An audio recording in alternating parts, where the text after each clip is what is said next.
အားလုံးပဲမင်္ဂလာပါဒီနေ့နွေနွေရပေါ့နော်အခွန်ခွာစားစရာမလိုတဲ့လိမ္မော်တီအသေးမျိုးလေးတွေကိုစားပြပါမယ်သူရတာဘယ်လိုလဲဆိုတော့စားကြည့်မယ်နော်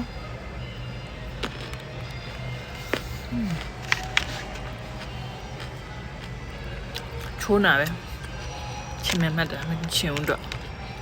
လုံးဝအချင်းရတာမပါဘူးချိုးနာပဲပြားလိမ္မော်အရသာနဲ့တူတယ်ပေါ့နော်အမေအခွန်မှာပါတဲ့အတွက်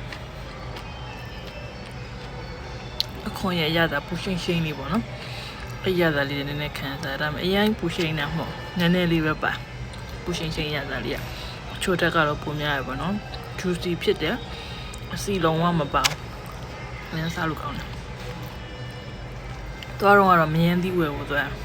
ဆိုင်မှာမယန်းသီးကုန်နေတယ်တဲ့ဒီပေါ့နော်မယန်းသီးတို့စားချင်တယ်ဆိုရင်ဒီ small orange လေးတွေစားကြည့်ခွန်ခွာစားစရာမလိုဘူးတဲ့ဒီတိုင်းစားလို့ရတယ်ဆိုလို့စမ်းစားကြည့်တာပေါ့နော်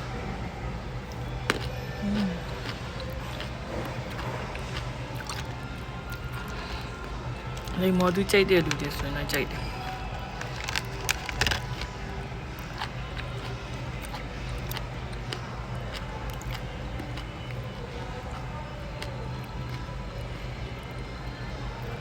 တော်လေးစားကောင်းတယ်လိမ္မော်ဒီဟိုမှာပြားလိမ္မော်ရတာအခွန်မဝါစားလေးရအလုံးရှုပ်တော့ဘူးပေါ့နော်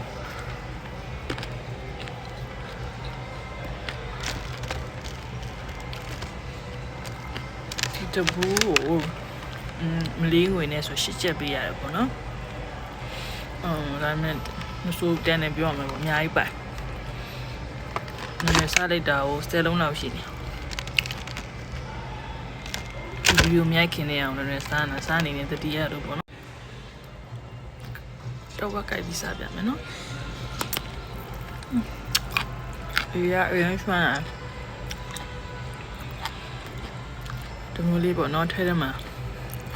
တမယာသီးလိုဒီမိုသီးလိုမျိုးအမွှာကြီးတော့ဖြစ်နေမှာမဟုတ်ထဲထဲမှာ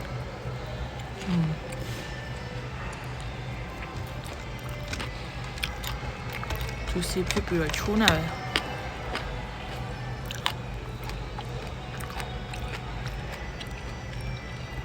နောက်တစ်လုံးထပ်ကြိုက်ပြမယ်နော်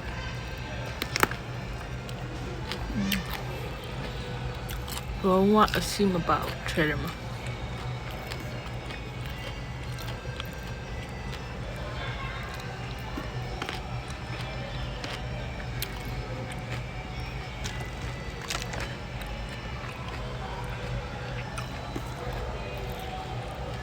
ဘောနော်ဗီဒီယိုလေးထားရနေတာပါ